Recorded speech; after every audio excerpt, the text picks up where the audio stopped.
እስኪ ኢማጂን አድርጉ።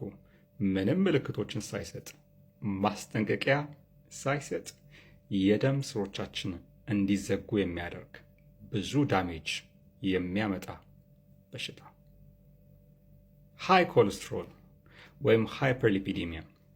ስለዚህ ሃይፐርሊፒዲሚያ በምንልበት ጊዜ በደማችን ውስጥ ከፍተኛ የሆነ የቅባት መጠን አለ ማለት ነው። ከነዚህ የቅባት አይነቶች ደግሞ አንደኛው ኮሌስትሮል ነው። ኮሌስትሮልን ስናይ ባድ ኮሌስትሮል የሚባል አለ። ይሄኛው ኮሌስትሮል በጣም ትልቅ ዳሜጅ የሚያመጣ ኮሌስትሮል ነው።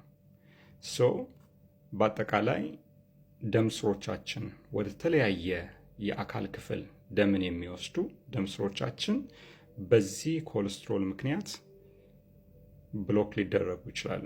ይሄ ረጅም ጊዜ ፕሮሰስ ነው። ኤልዲኤል የሚባለው ኮሌስትሮል ስቲክ ያደርጋል ደም ስሮቻችን ውስጥ ስቲክ እያደረገ ብሎክድ የሆኑ እንዲሄዱ ያደርጋል ማለት ነው። ወደ ልባችን ደምን የሚወስዱ አርተሪዎች በዚህ ሁኔታ በሚዘጉበት ጊዜ ሃርት አታክ ይከሰታል።